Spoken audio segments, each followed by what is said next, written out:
Eh bien bonsoir à tous les amis, on se retrouve pour le débrief de Paris Saint-Germain-Monaco, score final 3 buts à 1 pour le PSG. J'ai retrouvé le sourire, je suis moins angoissé, je ne me suis pas pendu ce soir. Je retrouve le sourire, je vais vous expliquer pourquoi. Tout de suite, les amis, les 3 points de cette rencontre. Mon premier point, c'est un Paris Saint-Germain champion de France 2018-2019, le 8e titre de champion de France de l'histoire du Paris Saint-Germain. Alors beaucoup vont nous dire que c'était joué d'avance, que c'est s'il faut banaliser notre titre, que machin, que ceci, que la Ligue 1 c'est faible. Moi je vais vous dire la vérité les amis, je ne crache sur aucun titre. Même la Coupe de France samedi prochain, je veux absolument qu'on la gagne. Tous les trophées qu'on peut jouer, on doit les prendre. C'est comme ça aussi un grand club. Alors oui, on va me dire c'est facile la Ligue 1. La Juventus vient de gagner pour la 8e fois consécutive la Serie A. En général, elle a fini avec 21 points d'avance.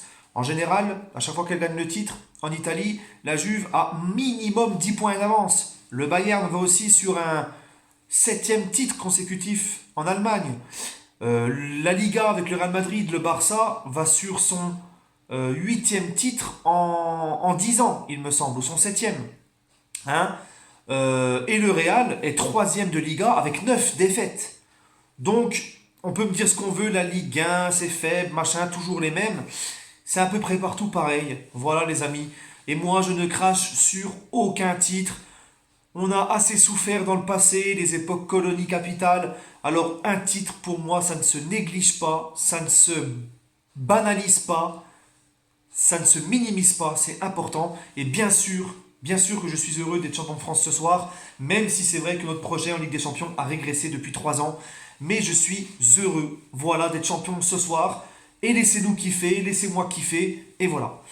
Donc, c'est ce premier point de la rencontre. Mon deuxième point, c'est Kylian Mbappé, 30 matchs, en 30 ou 31 matchs de Ligue 1, je ne sais plus. 30, matchs, 30 buts en Ligue 1, les gars. 30 buts en Ligue 1 pour Kiki. Kylian Mbappé, 20 ans, 30 buts en Ligue 1. C'est le premier joueur français à réaliser une telle performance depuis Jean-Pierre Papin en 90. Alors on va me dire, oui, la Ligue 1, encore une fois, oui, bah la Ligue 1 c'est faible, etc. Mais il a que 20 ans, ça ne se minimise pas.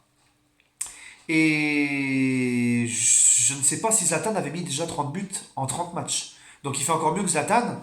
Et dans une Ligue 1 où les joueurs en général jouent à 10 devant les cages du PSG, face à des bourrins qui jouent avec un bus devant les cages, c'est pas si facile que ça de faire une telle prestation, surtout à 20 ans. Gros coup de chapeau Kylian, j'espère de tout mon cœur que tu vas rester le plus longtemps possible au Paris Saint-Germain.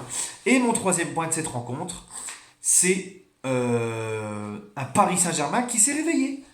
Un PSG qui s'est enfin réveillé de ce qu'on a vu des 2 ou 3 dernières rencontres. Enfin, on regagne. Enfin, on a porté nos couilles. On a eu l'honneur, puisque on était champion avant le coup d'envoi, puisque Lille a été faire le match nul à Toulouse. Mais le PSG a quand même fait honneur au maillot. Les Parisiens se sont plus battus. Le PSG a été beaucoup mieux quand même. Et on s'est imposé 3-1. Ça fait du bien. La composition d'équipe de cette rencontre, enfin du PSG. Areola dans les cages, Kerrer, Marquinhos, Kimpembe en défense, à droite Dagba, à gauche Kurzawa, Paredes, Verratti au milieu, et devant Diaby à gauche, Alves à droite, Mbappé devant. Neymar, Mbappé et Cavani faisaient le retour, ainsi que Di Maria, mais tous les trois laissés au repos, Di Maria qui ne sera même pas rentré. Donc à Paris Saint-Germain, première mi-temps, c'est un petit peu moumou, c'est un petit peu, mais un PSG aussi grâce à un Monaco qui n'a pas été chercher le Paris Saint-Germain, un Monaco qui a été vraiment un peu en mode touriste, surtout en première mi-temps, au parc ce soir. Ils n'ont pas été chercher les Parisiens, ils nous ont laissé tricoter, tout faire jouer, tourner la baballe. Et puis à la mi-temps, tranquillement, 2-0, doublé d'Mbappé. Premier but, Alves récupère la balle, Diaby, il donne à Mbappé, Mbappé donne et lance à Diaby, Diaby redonne à Mbappé en profondeur, et Mbappé ne se fait pas prier, 1-0. Et le deuxième but, c'est un ballon d'Alves qui lance Mbappé dans la profondeur. Mbappé plat du pied, 2-0, tranquillement à la mi-temps. Deuxième mi-temps, Mbappé remarque aussi vite. Neymar rentre directement à la mi-temps. Mbappé sur encore un bon ballon d'Alves, un caviar d'Alves. Mbappé marque son troisième but de la rencontre, son troisième triplé en Ligue 1. Il avait aussi mis un quadruplé face aux Lyonnais. Excellente saison de Kiki. Voilà, 3-1. Golovin réduira le score. Mais sans plus, voilà, des Monégas qui, un peu à l'image de la première mi-temps, même en deuxième, n'a pas été trop nous embêter. Ils sont un petit peu réveillés, peut-être un PSG aussi qui a levé le pied, et un PSG aussi qui perd Verratti sur blessure, les amis. On perd Verratti sur blessure. Paredes venait de sortir, on perd Verratti sur blessure, on n'avait plus de milieu de métier, et c'est à ce moment-là où l'équipe a été un peu moins bien, et que Monaco a réduit le score. Et les gars, ça me fait chier cette blessure de Verratti, parce que j'ai toujours dit qu'il y a un PSG avec et un PSG sans Verratti. Alors la finale contre Rennes dans une semaine, vu la blessure de Verratti, je suis très pessimiste. Déjà que Thiago Silva ne sera très certainement pas là, on risque de se retrouver qu'à milieu Paredes-Draxler. Vous connaissez mon avis sur Draxler, déjà il n'est pas fait pour jouer à ce poste-là, et en plus de ça, Draxler, c'est beaucoup de nonchalance en ce moment. Heureusement que Ney est revenu, mais ça nous fait chier pour cette finale de Coupe de France qui reste notre dernier gros objectif de la saison. Bien sûr, il y a aussi les titres, enfin les records à aller chercher en Ligue 1, mais ça me fait chier les amis. Je vous avoue franchement, ça me fait chier. Je suis très pessimiste, je ne pense pas, vu la cheville, comment elle a tourné, que Verratti puisse rejouer de la saison et soit disponible samedi pour faire la Coupe de France. Bref, on verra. Pour le moment, on va kiffer ce titre de champion de France, on va kiffer ce match, cette victoire. Mes tops, mes flops. Alors, dans mes tops, et oui, parce que je le déglingue beaucoup, mais il faut aussi le dire quand il est dans les tops, Monsieur Daniel Alves. Voilà. Là, Daniel Alves s'est donné à fond, il a couru, il s'est investi, il est à l'origine des 3 buts. Avant, il fait l'avant-dernière passe sur le premier, il fait 2 passes décisives sur le deuxième.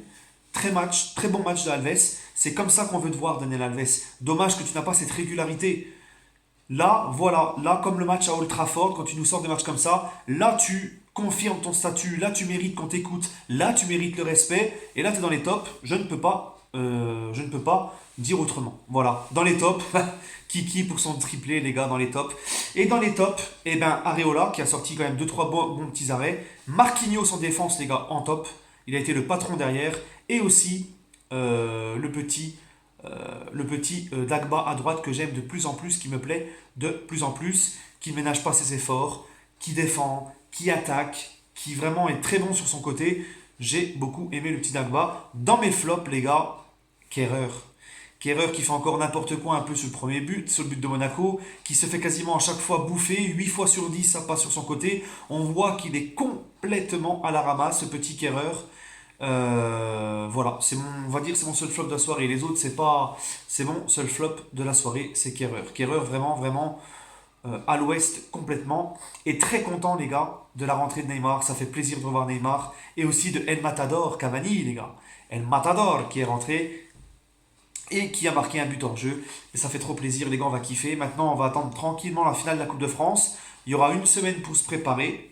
Donc, Neymar, tout ça, vont pouvoir se préparer tranquillement pour, on l'espère, manger du Rennais samedi soir en finale de Coupe de France. Je vous le répète, je vous le dis, ça me tient absolument à cœur de remporter cette compétition. N'oubliez pas de donner votre ressenti de cette rencontre en commentaire, les amis. Et on se retrouvera demain pour une vidéo spéciale sur le Paris Saint-Germain. Merci à vous, les amis, et bonne soirée.